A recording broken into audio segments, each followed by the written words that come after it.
को मैं कहूंगा कि पहले मैं नीरज जी आप माला पहरा करके आशीर्वाद दीजिए। मैं डॉक्टर महाचंद्र बाबू को भी कहूंगा कि मैं रंजीत प्रसाद जी हमारे अध्यक्ष में आप आए माला पहरा कर आप अभी हमारे मध्य प्रदेश के सम्मानित मंत्री हैं। यहाँ आपसे लगातार वार्तालाप करने के लिए एनडीए यहाँ से भारी बहुमत से जीते, इसके लिए आपके बीच में पधारे हैं। मैं आप सबको कहूंगा कि एक बार जोरदार ताली बजा करके अपने मध्य प्रदेश के अपने साथी मध्य प्रदेश से आए अपने माननीय मंत्री का हृदय से आप स्वागत करने का काम करेंगे। मैं आप सबका फिर से मैं कहूंगा कि एक बार जोरदार ताली बजा करके अपने माननीय मंत्री का स्वागत करने का काम करेंगे। और मैं आप सबको भी कहूंगा, भाई रंजीत जी आप अपने तरफ से भी भाई हेम नारायण जी को और मैं माननीय मंत्री जी को भी कहूंगा कि एक बार अपने तरफ से भी बधाई का माला पहनाइए। भाई रंजीत जी आप भी माला पहना करके एक बार समर्थन करिए। भाई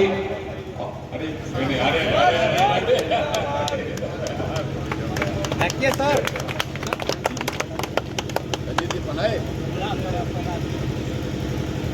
भाई उदय पांडे जी, भाई पवन जी, आप लोग संजय जी, भाई अमरेंद्र जी, आप सब लोग माला पहना करके भाई संजय जी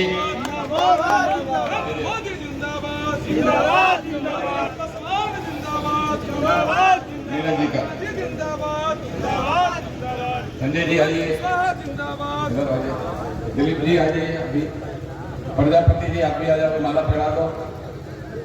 आप ही सबको अपने अपने मतदान केंद्रों पर भारी बहुमत से जिताना है, विजय दिलाना है।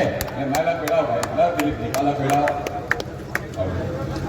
चलो भैया और कोई उधर बढ़ जाए। आप अपने गांव में कोई गांव ऐसा नहीं होगा कि 10-15 लोग बाहर जो काम करते हैं छठ में न आते हैं, और 15 लोग अगर गांव में आएंगे तो बाहर के लोगों का सम्मान यानी अपने घर का भी भाई अगर बाहर जाकर काम करता है गांव में आता है तो उसका सम्मान अलग तरीका से हम लोग देखते हैं।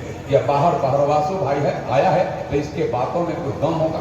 कोई यूपी से आएगा, कोई दिल्ली से आएगा, कोई अलग अलग प्रांतों से आएगा तो वहां की बात करेगा कि दिल्ली में देखो सरकार बदल गई है, वहां हमारी बहन मुख्यमंत्री बन गई है। पहले की ठगी सरकार नहीं है, अब काम करने वाली सरकार है। और दिल्ली में सरकार बनते वहां की जमुना अब साफ हो रही है, साफ होकर के गंगा अपने प्रवाह को आगे बढ़ाने का काम करे।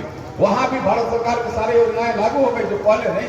यह काम करने का काम आज दिल्ली में भी हो रहा है, यह काम करने का काम आज हरियाणा में भी हो रहा है, यह काम करने का काम आज उत्तर प्रदेश में भी हो रहा है। उत्तर प्रदेश में भी हर विकास की गंगा बह रही है। वहां की चर्चा जब यहाँ करेंगे तो कहेंगे कि बहुत सारे काम बिहार में भी हुए हैं, कुछ काम बाकी है तो फिर से सरकार हम बनाएंगे, फिर से लाएंगे नीतीश कुमार को और फिर से बिहार की समस्याओं को निदान करेंगे और बिहार को विकसित बिहार बनाने का काम करेंगे, बिहार को विकसित बिहार बनाने का काम करेंगे। और मेरा तो मानना है, चाहे नीचे बैठो चाहे मंच पर, जब तक बिहार विकसित नहीं होगा देश विकसित नहीं होगा।